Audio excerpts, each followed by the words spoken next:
Good technology that saves children all around the world. Rapid FTR, a mobile app that reunites lost children with their families. Kushi Baby, a smart necklace that manages children's health data. UNICEF Office of Innovations uses digital technology to help children suffering from war and diseases. UReport, a free mobile SMS service that engages young people who make up 78% of Uganda's population. Weekly polls are sent to over hundreds of thousands of registered U-reporters in every sub-county and district in Uganda on community development issues.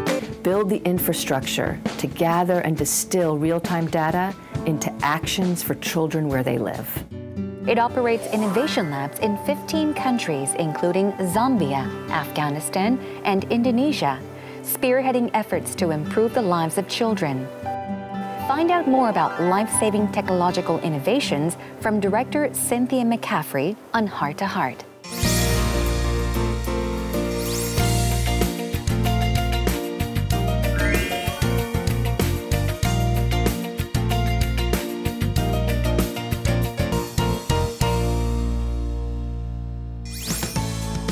Today we're joined with Cynthia McCaffrey, Director of UNICEF's Office of Innovation. She uses state-of-the-art information technology and innovative measures to help save and protect children around the world. Welcome to Heart. It's an honor to have you with us. Would you like to say hello to the viewers that are watching? I would love to. Thank you for having me, and it's wonderful to be here. I watched the show, so it's a real honor to be on the show.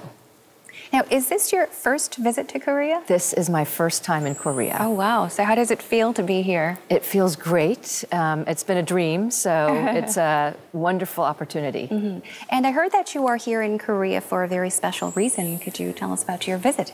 I am, and since it's my first time, I've tried to squeeze in a lot. And so I think I would say 4 really special things. One, and most important, is the fact that Korea is such an important partner of UNICEF's. So really to be here to say thank you to the people of Korea and the government of Korea for the support that they give us to reach children.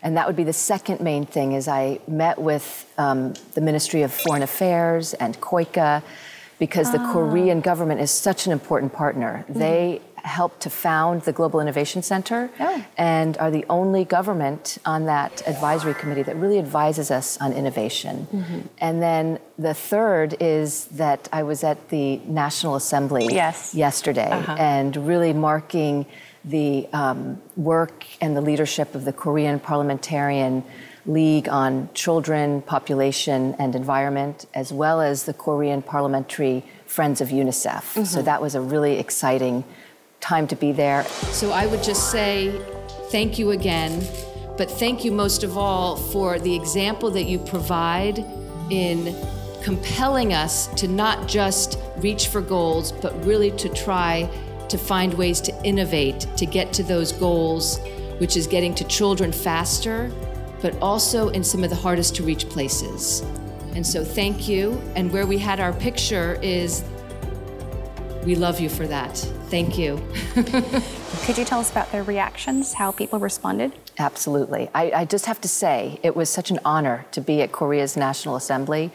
And I think it was well received. And I think 2 impressions that I had, first and foremost, was the leadership of the parliamentarians, who are really putting their voice and energy to putting children's issues on the agenda and mobilizing resources. And the second was, it wasn't just UNICEF and members of parliament. There were several other governments there, other organizations, and as you mentioned, children who told us in their voices, in only a way that a child can, what's important to remember for children and how to do it. So what I took away from that was the fact that it takes all of us to listen to each other and to do the work we need to do for the world's children. Now, we did mention children, but how old were they? They were in elementary and middle school age. Elementary and middle school. But you wouldn't have known it. They were very mature, very poised, did very well.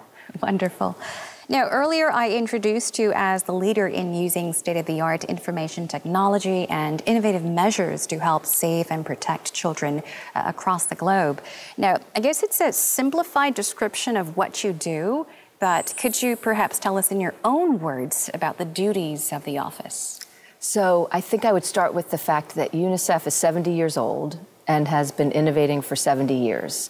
And I think our main job in the Office of Innovation is to support UNICEF's offices around the world to really find those new and creative ways to tackle old problems.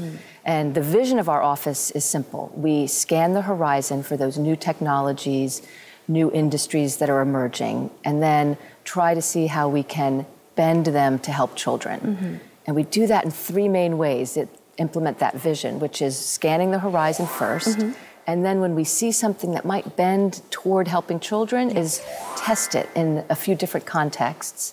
And if and when it works, scale it across UNICEF's work and enable as many of our country programs to use it to reach children. I see. Now I'd like to talk about the technology at the Office of Innovation. How does it play into saving the lives of children? Let's say, for example, could you tell us about the drones that are used? So that is a great story, and it is at its early stages, so you get to see kind of what happens at the beginning. And in Malawi, HIV and AIDS remains a real challenge. 1 in 10 Malawian children live with HIV and AIDS. And so many children still are at risk of having the AIDS virus transmitted from their mother during pregnancy or birth or during breastfeeding. If we can diagnose the HIV earlier and we then can treat it, we can reduce the incidence of it being transmitted from a mother to a child. Sometimes, because the roads are so bad, it can take up to 60 days for a test result to be given and taken back to a mother. And that can be life or death. It means that 60 days has to be waited in order to try to get that treatment to a child. So our HIV/AIDS officer in Malawi decided to work with the government and a company called Matternet to see if she could reduce that using drones. So they did. They took 30 dry blood tests from one health center and transported it to one of the 8 centers that can read these infant tests. And it went from 60 days to 20 minutes.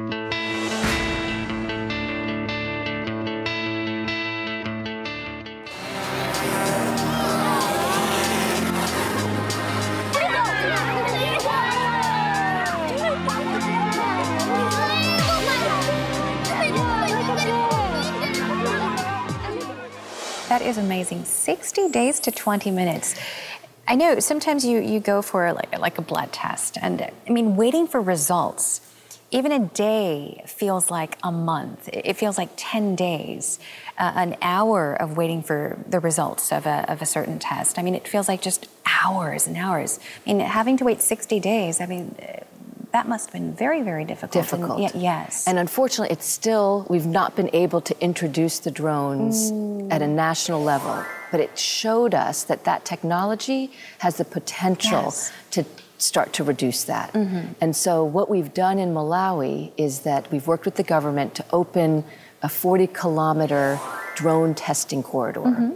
And we're working there to see if we can make it affordable and scalable, to see if we can use that on a regular basis for these tests, but to also see if we can use it for other things. In an emergency, being able to go in with a drone and take pictures to see if people are isolated, to see what's happening after mudslides. And in fact, Malawi did use it very quickly to see what had happened after mudslides to villages they couldn't reach. We can also use it for connectivity and creating connectivity, and that may mean we can be able to teach children who are hard to reach. All of this is in the very early stages, but that early Malawi story showed us that it can be done, and we can use this drone corridor with the private sector, with universities coming in and exploring what's possible.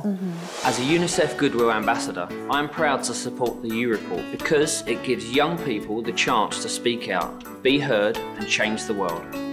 If you want to share your opinions on issues in your community that matter to you, YouReport is the way to do it. With any kind of GSM phone, you can bring issues within your community to the knowledge of those who should be held accountable in order to demand better service. Weekly polls are sent to several thousands of YouReport subscribers across all local governments in Nigeria on issues that affect community development. Once everyone replies, the answers are received and analyzed in real time. This feedback is then made available through SMS feedback, the YouReport website, on TV, radio, and in the newspapers. Through YouReport, political leaders at all levels of government can understand the issues real Nigerians face. And with your feedback, they can advocate for the right resources that will bring real development to your community.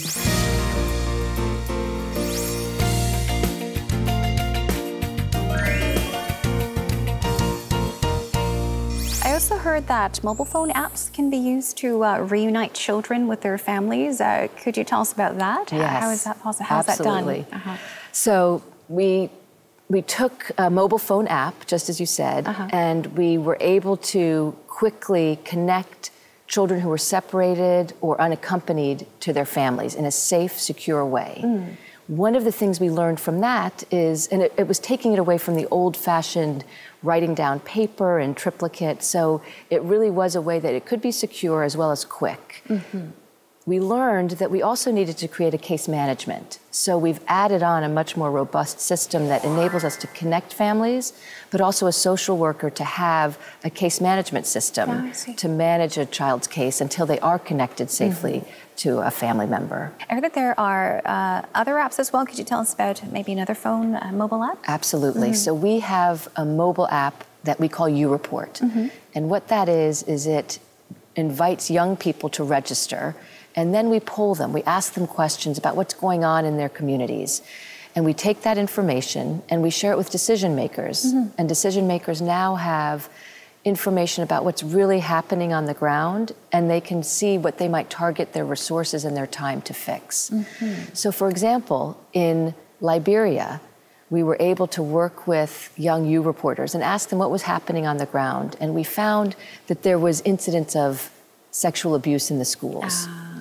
The leaders of Liberia were able to see that and figure out what was going on and create and implement a policy that they could then enforce and make sure that children were safe in school. We've also used it in Latin America. Recently, when Hurricane Irma was coming, we had our countries say, we need to be able to communicate with people on the ground. So we started registering YouReporters and asked them what information they had. And many people said, we don't know what to do to prepare ourselves, to protect our families, to protect our homes. So we used YouReport to send information about how to be prepared, how to be safe. Now that's great. I can tell you that we had YouReporters signing up every 10 seconds. But the interesting and fabulous thing about Latin America was that we asked people, was the information useful? And 90% of the YouReporters said it was useful and it informed what I should do. We have 4 million YouReporters around the world in 39 countries who were polling all the time and sharing information with decision makers who can then figure out how to spend their resources, what policies they need to make, and just general action that they should follow up on. I also heard something about a small necklace, a smart necklace, that is, how it was used to save 11 million Indian children. Please tell us about this. So we, 3 years ago, somehow found a wonderful partnership with the company ARM, and came together, ARM with UNICEF, and said one of the first things we want to do is a Wearables for Good campaign. And we did a challenge, and entrepreneurs applied and brought sensor ideas to how to work and help children. And Cushy Baby was one of the winners. And what it was a small necklace that holds a child's vaccination record. So then we were able to take this, that when you go to still a lot of villages, a mother holds on very carefully to a paper vaccination record. We'll keep it in a plastic bag to preserve it. But what Cushy Baby is helping us learn from is putting that data in a small sensor. And India is indeed trying to test that, and it will reach probably around 11 million children.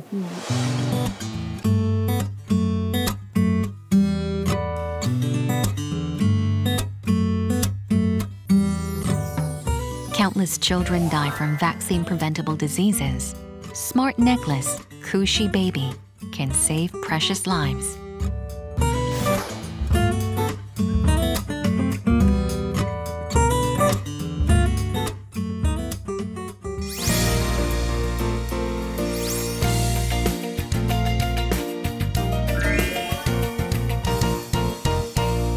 Now, it's amazing how digital science and technology, of course, it makes our lives so much more convenient, but it's even more amazing how it can help to save the lives of children or those facing crisis or trauma. What were some of the biggest challenges you faced? So I think it really comes down to being able to get information quickly and accurately. So too many times over my experience, I've walked into a health center and there hasn't been enough malaria drugs to treat a child. So even though we may have diagnosed it and a mother may have been able to get to the health center, they've run out of drugs. But what we saw in Uganda about 2 years ago is by making this again, putting it on the cell phone and creating a network among health centers, they could alert each other as well as the central district stores to say, we're running low on malaria medication. Therefore, when a mom came in, we reduced the incidence when there was no drugs, not to zero, but significantly lower, so that they could treat a child, and malaria remains one of the largest killers of children in the world. Yes. Your ties with UNICEF date back to 2001, I believe. And you've traveled and worked overseas extensively. You've lived in different parts of the world. Which moments would you say remains as the most memorable or rewarding? I think I would try two things to answer that. One is the most rewarding is the people that I have the fortune to work with. And that includes the people I met here in Korea, who are able to give their resources and their time for children they've never met, but they really commit and they mobilize each other to give. I have colleagues, there's 12,000 staff around the world at UNICEF who work in countries like Yemen and Malawi and Tanzania, who are doing incredible work to help children. I think the second is a story that a few years ago I traveled to the Democratic Republic of Congo. And at the end of a long trip, long day, the last visit was to a child soldier center, where child soldiers who had recently been demobilized had come and were getting ready to go home to their villages. So I expected a very depressing, overwhelming, hopeless, meeting. In that meeting, these 20 boys, some of whom had just arrived a week before, some who'd been there for 20 days, talked about what they were going to do when they got home. And they talked about what they were going to do when they grew up. And the thing that, when I left there, going in thinking this will be very depressing, it ended up being one of the most loving, hopeful places I'd been. And as we left, the boys said, we have one thing that we want you to do for us. And that is, we want you to take a message back to UNICEF, to everyone who works there and with UNICEF, and we want you to say thank you for our future. And it was such a loving, hopeful, and generous, and quite frankly, forgiving moment that it's always stuck with me. Yes. Oh, I had to hold my tears.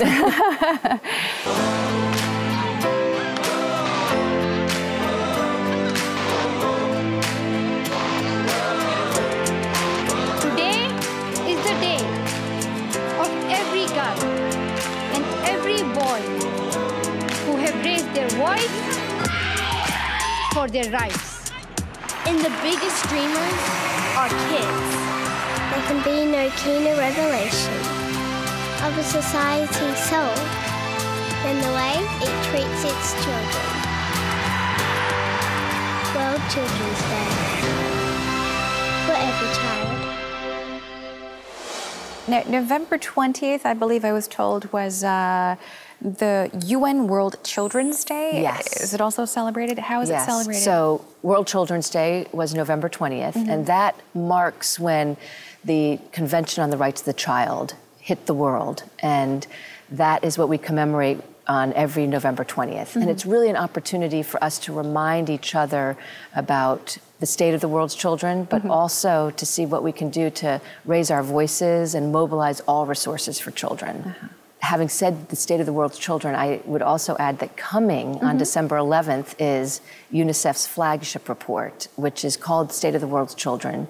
And this year it's on children living in a digital age. And so it's an interesting reflection on what that means for children, digital age, and what we can do for children, and use technology for children to reach them faster and more effectively.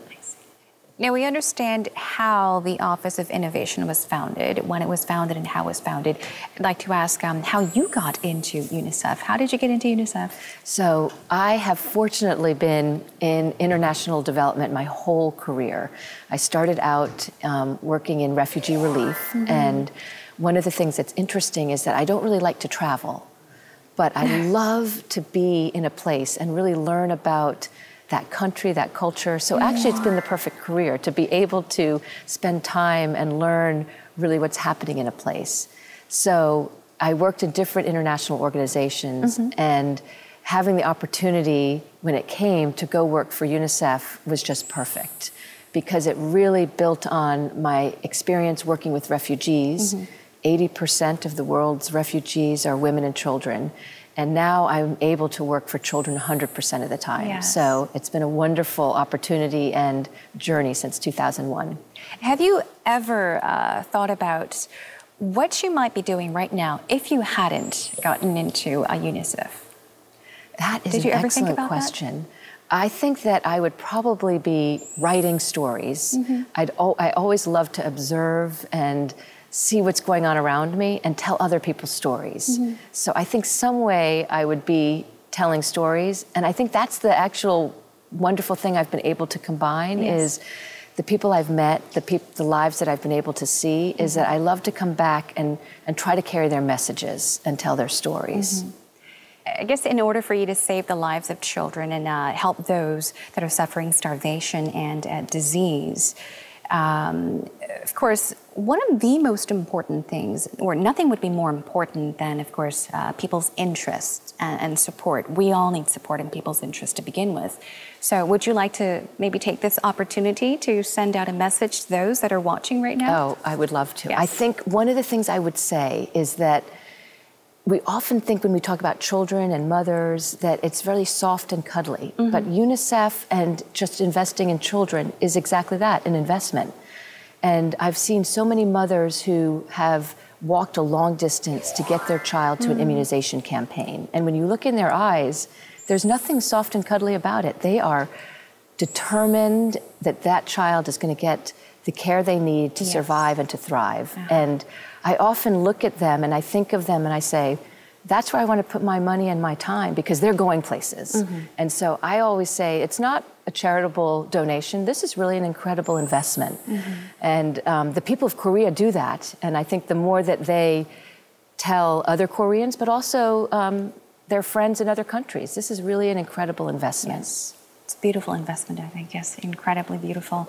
I also heard that you wanted to deliver a message specifically to Korean companies during this day. So please, you may look into the camera and send a message out. Well, I would say, one, I might revisit just where I started, which is thank you to the people of Korea and the government of Korea, which really has been such a valuable partner and is so important to us.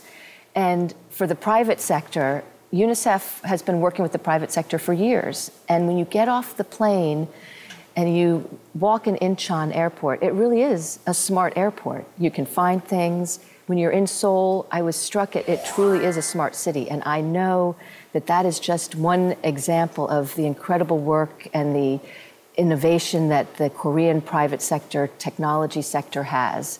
And so I think what we would love to do is to tap into that experience and expertise and use that for children. Yes, okay, thank you for that message. I'm sure that, of course, many people around the world are helping, of course, helping out in many different ways, helping to save the lives of children, helping those facing, difficulties of starvation. But I hope that through our program today, many more people will be joining to help those in need.